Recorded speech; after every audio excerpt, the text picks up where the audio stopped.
ये नफरती चिंटू किसके एजेंडे पे चल रहे थे?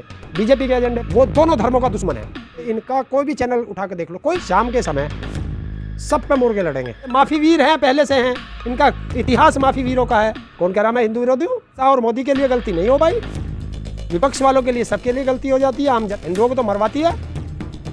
रोहित रंजन को गिरफ्तार कर लिया है, जिसने राहुल गांधी के बयान को तोड़ मरोड़ कर पेश किया। अच्छी बात है। ये जितने नफरती चिंटू हैं जो देश में नफरत फैला रहे हैं, ये सारे गिरफ्तार होने चाहिए। तब इन्हें पता चलेगा कि देश में नफरत फैलाने के लिए कानून भी है, भी जिंदा है। कि माफ़ी अपराध की माफ़ी नहीं होती, अपराध की सज़ा होती है। इनकी नफरत फैलाने से देश में कितनी नफरत की बीज बो चुके हैं, उसके लिए माफ़ी नहीं, सज़ा। लेकिन रोहित रंजन कह रहे हैं ट्वीट करके गिरफ्तार होने से पहले कि छत्तीसगढ़ की पुलिस बिना पूछे आ गई। इस तरीके क्या सही है? देखिए, चोर तो अपने आप को निर्दोष बताता ही है। आपने देखा होगा कि जो कितना भी बड़ा अपराधी हो, वो हमेशा ये कहता है कि मैंने अपराध नहीं किया, मैं निर्दोष हूँ। तो अपराध, उसे निर्दोष है या अपराधी है, ये कोर्ट का काम है, पुलिस का काम है। मुकदमा दर्ज हुआ है, पकड़ के कोर्ट के सामने पेश करना। लेकिन नोएडा पुलिस तो रोकने की कोशिश कर रही है छत्तीसगढ़ की पुलिस को कि इस तरीके नहीं होगा। अरे वो इसलिए रोक रही है क्योंकि उनको भी उनके आकाओं का आदेश है। ये नफरती चिंटू किसके एजेंडे पे चल रहे थे? बीजेपी के एजेंडे पे। और यहाँ बीजेपी की सरकार है, तो ये सोच रहे थे कि हमारे आका बैठे हैं। इन्हें ये नहीं पता देश में और जगह भी सरकारें हैं और देश की जनता कहाँ कहाँ आपके खिलाफ FIR दर्ज कराती है, तो ये उसमें फंस गए हैं। जिस तरीके से कहा जा रहा है कि सरकार की छाप पर ये देश में नफरत फैलाते हैं। देखिए सर, ये तो कन्फर्म है क्योंकि ये इनका कोई भी चैनल उठा के देख लो, कोई भी, शाम के समय सब पे मुर्गे लड़ेंगे। और पेड़ लोग बैठाते हैं, ये पेड़ लोग आते हैं जो इन्हें पैसा दे करके, क्योंकि कुछ जनता समझ नहीं पाती पेड़ क्या, पैसा दे करके आते हैं कि वो हिंदू वाला भी, एक दाढ़ी वाला हिंदू वाला बैठ जाएगा, एक दाढ़ी वाला मुसलमान वाला बैठ जाएगा। तो और पैसे आपको क्या लगता है, पैसे कौन देता है इन्हें? मीडिया चैनल देते हैं, चैनल देते हैं, चैनल देते हैं अपने TRP बढ़ाने के लिए और नफरत फैलाने के लिए। इनको मिलते हैं बीजेपी से। मतलब बीजेपी चैनल को देती है और चैनल इन्हें देता है। लेकिन कहा जाता है कि सभी अपने धर्म को लेकर जो वाद विवाद है उस पर अपनी बातचीत करते हैं। उस पर मेरे से क्या बहस करनी है आपको? मैं हिंदू, दूसरा मुसलमान है, चैनल पे बैठ के एक दूसरे के धर्म को गाली देना किस धर्म में लिखा है?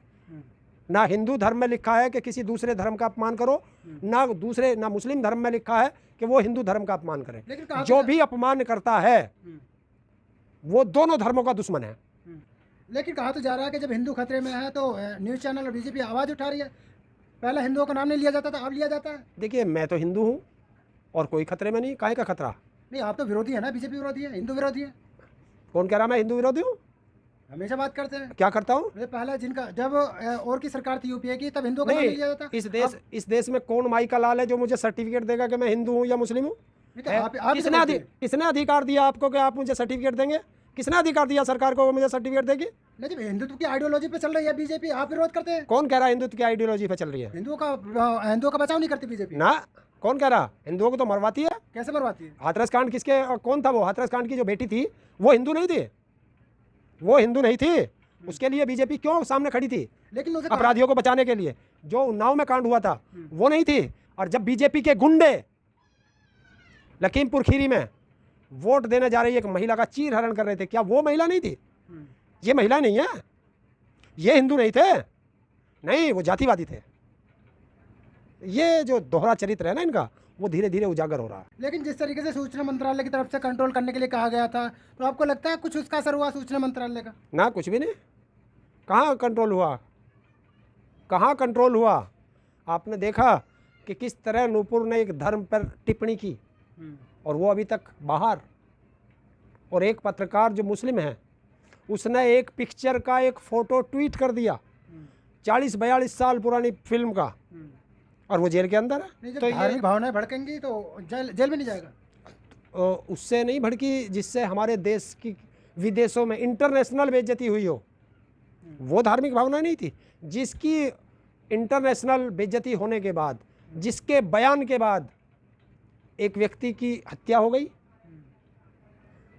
भावनाएं भड़काने वाली बीजेपी की, जिसकी हत्या कर दिया था। जिस सस्पेंड करने से क्या हो रहा? इसे भी सस्पेंड कर देते हैं जो तो आप क्या फांसी चाहते हो नूपुर को? और पत्रकार को फांसी चाहते हो आप लोग?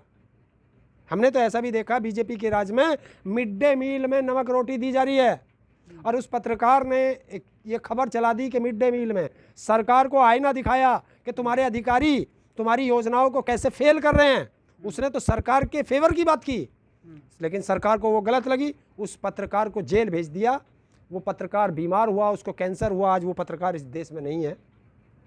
स्पेंड कोई वो नहीं है, जो अपराध करे अपराधी की सजा होती है, माफी से कुछ नहीं होता, माफ़ी नहीं होती है। गलती करे तो माफी नहीं अरे यार ये माफ़ी वीर हैं, पहले से हैं, इनका इतिहास माफ़ी वीरों का है। ये तो वो हैं जो सावरकर 10-12 बार अंग्रेजों से माफ़ी मांग के और अपनी सज़ा माफ़ कराई और फिर अंग्रेजों से पेंशन ली। तो ये तो बार बार माफ़ी मांग लेते हैं। माफ़ी मांगने से क्या होता? जी न्यूज़ ने जिस तरीके से माफी मांगी थी तो उसका भी मतलब नहीं बनता। क्यों माफ़ी मांगनी पड़ी उसे? तो वो तो कह रहे हैं कि ह्यूमन एक गलती थी। गलती कभी आज तक इनसे अमित शाह और मोदी के लिए गलती नहीं हो पाई। विपक्ष वालों के लिए सबके लिए गलती हो जाती है, आम जनता के लिए गलती हो जाएगी। अमित शाह और मोदी के लिए एक बार गलती से भी गलती करके दिखा देना।